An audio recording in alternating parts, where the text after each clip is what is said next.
नमस्कार, स्वागत है आपका हमारे आचार्य वाणी चैनल पर और मैं आचार्य डॉक्टर विक्रमादित्य आपके साथ हूं।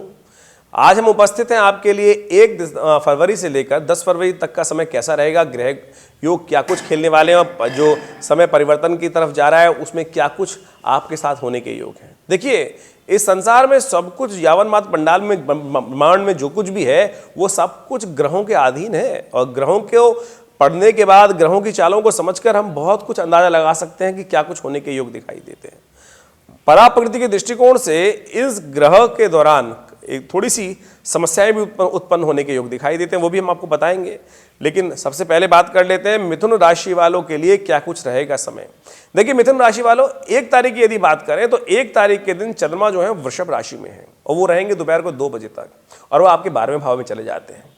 और 12वें भाव में चंद्रमा का स्थिति किसी प्रकार भी शुभ नहीं मानी जाती, तो वो उच्च के हुए चाहे फिर भी, लेकिन 12वें भाव में कुछ ना कुछ जुर्माने के योग देते हैं। चिंता ना करें, ये बहुत लंबे टाइम तक नहीं है, थोड़ी देर के लिए ही है। दोपहर को 2 बजे उनका जो है गमन आगे हो जाएगा और पदार्पण कर लेंगे, प्रवेश कर लेंगे वो मिथुन राशि पर, आपकी लग्न में आ जाएंगे। ये बड़ा शुभ योग बना रहे हैं। हमें दिखाई देता है कि ग्रह गणना के दृष्टिकोण से आपकी मैनेजिंग कैपेसिटी में कुछ एनहांसमेंट हो सकती है। चीज़ें जो आपके लग रहा था कि मैं संभाल ही नहीं पा रहे हैं हम लोग, तो वो अच्छे से जो भी चीज़ का आप काम करेंगे उसको अच्छे से ऑर्गेनाइज कर आप लाभ ले सकते हैं और बहुत बढ़िया मैनेजिंग कैपेसिटी के कारण से आपको लाभ भी हो सकता है। तो यानी दोपहर के बाद से ग्रहों का परिवर्तन जो है वो आपको बड़ा अच्छा लाभ दे सकता है, क्योंकि उस दिन एकादशी है, 1 तारीख को एकादशी भी है। तो ऐसे में आप एक काम कीजिए, विशेष तौर पर भगवान विष्णु की प्रसन्नता के निमित्त आप चावल का दान कर दीजिए। ये उपाय बड़ा श्रेष्ठ रहेगा, आपके आने वाले समय को भी ठीक करेगा। और उसके अगले दिन से यदि बात करें तो प्रवेश मिथुन में प्रवेश करते ही क्या कुछ करने वाले हैं ग्रह, हमने आपको समझाई दिया कि आपकी मैनेजिंग कैपेसिटी, चीज़ों को ऑर्गेनाइज करने की कैपेसिटी बहुत अच्छे से एनहांस करते हुए दिखाई दे रहे हैं। जो चंद्रमा का परिवर्तन होगा विशेष तौर पर मिथुन राशि में प्रवेश होकर, और मिथुन राशि में जो प्रवेश होगा 1 तारीख को करीब 2 बजे दोपहर को, वो रहेंगे वहाँ पर 2 तारीख को भी वहीं पर रहेंगे और 3 तारीख को भी पूरे दिन वहीं रहने वाले हैं। और 3 तारीख को एक बहुत अच्छा योग बन रहा है, सर्वार्थ सिद्ध योग और साथ साथ प्रदोष व्रत। कोशिश करें उस दिन भगवान शिव की आराधना अवश्य करें।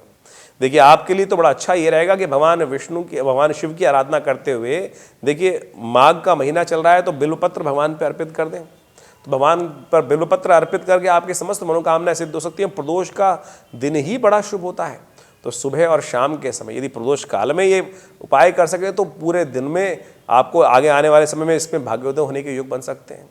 तो कोशिश ये करें प्रदोष के दिन, यानी आप तारीख समझ लें, जो आपका प्रदोष का योग रहेगा वो विशेष तौर पे 3 फरवरी को रहने वाला है। तो 3 तारीख के दिन विशेष तौर पे भगवान शिव के मंदिर में जाके ओम नमः शिवाय का जप करते हुए बिल्कुल साफ सुथरे अखंडित पत्रे, ऐसे पत्ते जिनमें कटे फटे ना हो, बिल्कुल साफ। ऐसे माघ के महीने में, फागुन के महीने में पत्ते थोड़े मुश्किल से साफ सुथरे मिलते हैं, लेकिन यदि एक भी पत्ता आपको साफ सुथरा मिल जाए और भगवान शिव पर विशेष तौर पर उन पर अर्पित कर दें आप, तो बड़ा शुभ योग बन सकता है, आपके जीवन में कल्याणकारी योग बन सकते हैं। कष्ट पता नहीं कब के कहाँ से और कैसे चले जाते हैं। देखिए, आपने देखा सिक्योरिटी में लोग लगे होते हैं तो उनको कोई खतरा नहीं भी होता है, या कोई चीज़ें आई होती है तो लाखों करोड़ों रुपए सरकार के खर्च होते हैं व्यवस्थाओं में बनाने के लिए। तो उसी प्रकार से हम ये छोटे छोटे उपाय यदि करते रहे तो पता नहीं कौन से कष्ट कहाँ से आ जाए निकल कर, पता नहीं चलता है ग्रहों का परिवर्तन क्या कुछ कर रहा है। तो ये छोटे छोटे उपाय यदि सही वेला में कर ली जाए तो बहुत लाभ देने के योग देते हैं। ओवरऑल ये जो मैंने कहा आपको, हमने समझाने का प्रयास किया, तो बुध का जो चंद्रमा का परिवर्तन मिथुन राशि में रहेगा वो बड़ा ही शुभ रहने वाला है। उसके बाद चंद्रमा का जो परिवर्तन होगा मिथुन राशि वालों के लिए वो होगा 4 तारीख की सुबह। 4 तारीख की सुबह जो विशेष तौर पे आगे जाएंगे वो करीब सुबह 2:31 पर चंद्रमा जो है वो विशेष तौर पर कर्क राशि में प्रवेश कर जाएंगे। मिथुन कर्क राशि आपके द्वितीय भाव में पड़ती है और द्वितीय भाव में पढ़ने से क्या कुछ करेंगे। देखिए, द्वितीय भाव में चंद्रमा जब आ जाता है तो कहा जाता है कि माता के आशीर्वाद से जीवन में कल्याण के योग बन जाते हैं, तो आपके जीवन में बड़ा शुभ योग बन सकता है। ये जो ट्रांजिट है ये भी आपके लिए बहुत शुभ रहने वाला है। तो ऐसे में आपको धन के आगमन के योग बन सकते हैं, धन लाभ के योग बन सकते हैं, पारिवारिक कुछ लोगों से मिलन हो सकता है और उस सब संबंध में आपके ट्रेडिंग के जो व्यापार है उसमें कुछ नए सौदे प्राप्त करने के योग बना सकते हैं। ओवरऑल ग्रह दिखा रहे हैं कि लाभ की स्थिति तो बनी हुई है, लेकिन जो शनि अस्त हो गए हैं वो एक समस्या का कारण दे रहे हैं कि लाभ होते होते भी जो परिपक्व काल है उसमें कहीं ना कहीं कुछ परेशानी होने के योग दिखाई देते। तो आपके लिए अच्छा ही है कि 4 तारीख के दिन, क्योंकि शनिवार पड़ रहा है और चतुर्दशी भी है, और उस दिन विशेष तौर पर यदि एक काम करें, भगवान हनुमान जी के मंदिर में जाकर आप एक हनुमान चालीसा का पाठ कर लें या पीपल के पेड़ के नीचे एक दिया जला दीजिए। ये छोटे से उपाय हैं, आपके लिए लाभ के योग बना सकते हैं, कष्ट को दूर कर सकते हैं, क्योंकि शनि हो गए हैं अस्त, और शनि जब अस्त हो जाते हैं और आपके लिए विशेष तौर पे कहाँ थे, आपके दशम भाव में थे, सफलता के भाव में थे, स्वग्रही हैं, शुक्र के साथ पदार्पण कर चुके हैं, लेकिन अस्त हैं क्योंकि सूर्य उनके बिल्कुल सन्निकट आने वाले हैं। तो ऐसे में ये उपाय उस दिन कर लीजिएगा, आपको लाभ प्राप्ति के योग बनेंगे, आगे बढ़ने के योग बनेंगे। फिर चंद्रमा भी अगले दिन जो है वो परिवर्तन नहीं करेंगे, वो कर्क राशि में ही चलने वाले हैं रविवार के दिन विशेष तौर पर, लेकिन रविवार को बनने वाला बहुत अच्छा योग है। उस दिन सत्यनारायण जी की व्रत की कथा का योग है और साथ साथ और माघी पूर्णिमा का योग भी पड़ रहा है। तो ये दिखाता है कि सैर सपाटा अच्छा रहेगा, घूमने फिरने का प्रोग्राम बन सकता है और लाभ की स्थिति भी बनती दिखाई दे रही है, धन के आगमन की स्थिति बनती दिखाई दे रही है। और खासतौर पर आपको आगे बढ़ने का प्रयास करना चाहिए, आपके जीवन में कल्याणकारी योग बन सकते हैं। लेकिन जो ग्रहों की स्थिति है मिथुन राशि वालों, यदि समझो तो आपके बुध की स्थिति ऐसी है कि जो आपकी मैनेजिंग कैपेसिटी को एनहांस करती दिखाई दे रही है। कोशिश ये करें आप अपनी चीज़ों को अच्छे से ऑर्गेनाइज करते हुए काम करने का प्रयास करेंगे तो बहुत अच्छे से आपको लाभ प्राप्त हो सकता है। ग्रह दिखा रहे हैं कि विशेष तौर पर आगे बढ़ने के योग प्रबल रूप से आपके लिए बन रहे हैं। और साथ साथ यहाँ राहु और केतु की स्थिति जो है विशेष तौर पर ऐसी दिखाती है कि आपके लिए विशेष तौर पर ऐसा दिखाई दे रहा है कि जो बाहर के क्षेत्र में काम कर रहे हैं, कुछ बाहर के यानी अपने जो आपसे जो आपकी जात बिरादरी से बाहर के लोग हैं, उनसे आपको विशेष तौर पर लाभ प्राप्त हो सकता है। तो उनके साथ आपको ज़्यादा व्यापार करने का प्रयास करना चाहिए, काम करने का प्रयास करना चाहिए। विदेशियों के साथ जो लोग काम करते हैं उनके लिए तो खास तौर पर इस समय मिथुन राशि वालों के लिए बड़े लाभ के योग बनते दिखाई दे रहे हैं। तो ओवरऑल 6 तारीख और 7 तारीख में चंद्रमा जो सिंह राशि पर रहेंगे वो भी आपके लिए लाभ की स्थिति बनाएंगे, चिंता ना करें। तो ओवरऑल ये ग्रह जो दिखा रहे हैं विशेष तौर पे आपके लिए ये 1 तारीख से 10 तारीख का समय है, बड़ा ही लाभ का है। तो आप अच्छे से काम करने का प्रयास कीजिए, आपकी मैनेजिंग कैपेसिटी अच्छी होगी, आपके लिए कोई बहुत ज़्यादा ग्रह कष्ट के योग नहीं देंगे, केवल थोड़ा सा मेहनत ज़्यादा करनी होगी। भाग्य लुपाएगा, ट्यूबलाइट की तरह तो नहीं, मैं कहूँगा बल्ब की तरह तो नहीं, ट्यूबलाइट की तरह जो थोड़ा सा हल्का हल्का जोर देते हुए चलेगा। उसमें उपाय हमने आपको बता दिए, करने का प्रयास करेंगे तो बहुत अच्छा रहेगा। अब सवाल उठता है कि आपके लिए कौन सा रंग लकी रहेगा और कौन सा नंबर आपके लिए लकी रहेगा।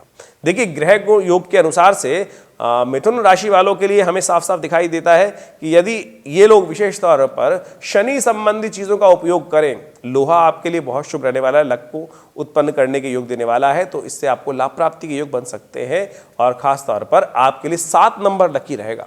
7 नंबर और 2 नंबर का उपयोग आप यदि करने का प्रयास करेंगे तो विशेष तौर पर आपके लिए लाभ की स्थिति बन सकती है। और रंग रेशमी आपके लिए बड़ा ही शुभ रहेगा, रेशमी रंग का उपयोग करते हुए काम करने का प्रयास कीजिए, आपके भाग्योदय होने के योग बन सकते हैं। इसके अलावा भी यदि आपकी कुंडली के अनुसार से ग्रह, ये तो गोचर का प्रभाव हम दिखा रहे हैं, राशि के अनुसार से गोचर का प्रभाव बता रहे हैं, लेकिन जन्मपत्री के ग्रह भी, जब जन्म के समय ग्रह भी बड़े इंपॉर्टेंट फैक्टर रखते हैं, तो ऐसे में उनका प्रभाव किस प्रकार से आपके गोचर के प्रभाव पर के साथ मिलकर काम करेगा, उसके लिए आपकी जन्मपत्री में विचार विमर्श करने की आवश्यकता रहती है। आपके मन में कोई प्रश्न चल रहा हो तो आप हमें व्हाट्सअप कर सकते हैं, हमारे नंबर स्क्रीन पर नीचे चल रहे हैं। देखिए सब लोगों से फ़ोन पे बात करना थोड़ा मुश्किल हो जाता है, लेकिन फिर भी यदि आप चाहते हैं कि आपके जीवन में कोई समस्या ऐसी चल रही है जिसका निदान आपको नहीं मिल पा रहा है, तो चिंता ना करें, हमने एक व्यवस्था बनाई है।